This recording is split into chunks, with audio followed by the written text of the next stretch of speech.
Hello friends, welcome back to my YouTube channel.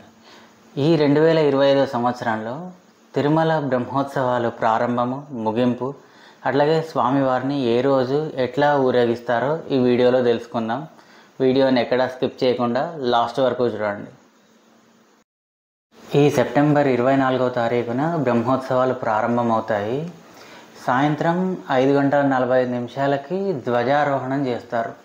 ఈ ధ్వజారోహణంతోనే బ్రహ్మోత్సవాలు ప్రారంభమవుతాయి.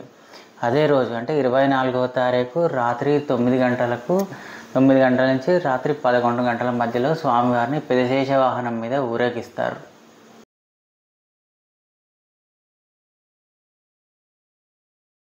ఇంకా ఆ తర్వాత రోజు సెప్టెంబర్ 25, 2025 రోజున ఉదయం 8 గంటల నుంచి 10 గంటల మధ్యలో స్వామివారిని చినశేష వాహనం మీద ఊరేగిస్తారు.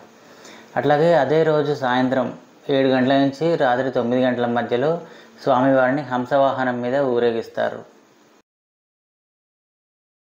తర్వాత రోజు సెప్టెంబర్ 26వ తారీఖు ఉదయం 8 నుంచి 10 గంటల మధ్యలో స్వామివారిని సింహవాహనం మీద ఊరేగిస్తారు. ఆ తర్వాత రాత్రి 7 గంటల నుంచి 10 గంటల మధ్యలో స్వామివారిని ముత్యాల పందిరిలో ఊరేగిస్తారు.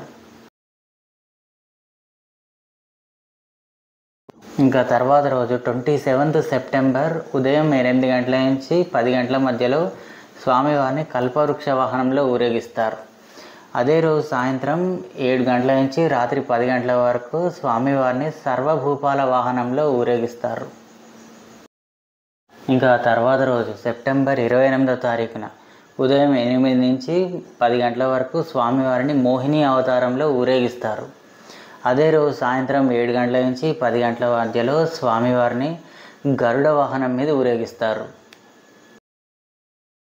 ఇంకా తర్వాత రోజు సెప్టెంబర్ 29వ తారీఖున స్వామివారిని ఉదయం 8 నుంచి 10 గంటల మధ్యలో హనుమంత వాహనం మీద ఊరేగిస్తారు.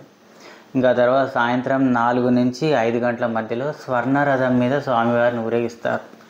ఈ మాడ వీధుల్లో స్వర్ణరథం ఊరేగింపే హైలైట్ అసలు. ఆ తర్వాత రాత్రి 7 గంటల నుంచి 9 గంటల మధ్యలో స్వామివారిని గజవాహనం మీద ఊరేగిస్తారు. ఇంకా ఆ తర్వాత రోజు అంటే సెప్టెంబర్ 30, 2025 ఉదయం 8 గంటల నుంచి 10 గంటల మధ్యలో స్వామివారిని సూర్యప్రభ వాహనం మీద ఊరేగిస్తారు. జనం పోటెత్తిపోతారు ఈ సూర్యప్రభ వాహనం మీద దర్శనం చేసుకోవడానికి. ఆ తర్వాత రాత్రి 7 గంటల నుంచి 10 గంటల మధ్యలో చంద్రప్రభ వాహనం మీద దర్శనమిస్తారు స్వామివారు. ఇంకా తర్వాత రోజు 1 అక్టోబర్ 2025 ఉదయం 6 గంటలకే రథోత్సవం ప్రారంభమైపోతుంది. ఈ రథోత్సవం చూడడానికి వేలాది మంది జనం వస్తారు. ఇన్ఫ్యాక్ట్ లాగడానికి చాలామంది ట్రై చేస్తారు.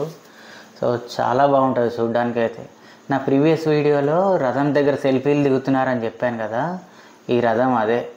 సో చాలా బాగుంటుంది ఈ రథం ఉత్సవం చూడడానికి. ఆ తర్వాత రాత్రి 7 గంటల నుంచి 9 గంటల మధ్యలో స్వామివారిని అశ్వవాహనం మీద ఊరేగిస్తారు. ఇది కూడా చూడడానికి చాలా బాగుంటుంది.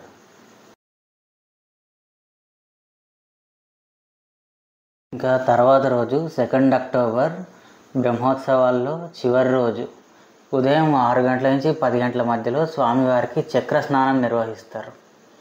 ఆ తర్వాత సాయంత్రం 7 గంటల నుంచి 9 గంటల మధ్యలో ధ్వజారోహణం పూర్తి చేస్తారు.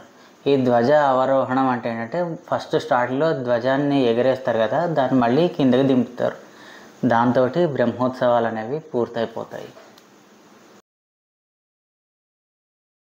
ఫ్రెండ్స్, మీరు ఎప్పుడైనా బ్రహ్మోత్సవాలకు వెళ్ళారా?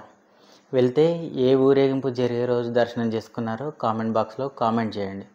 వీడియో నచ్చితే లైక్ చేయండి, షేర్ చేయండి, సబ్స్క్రైబ్ చేయండి.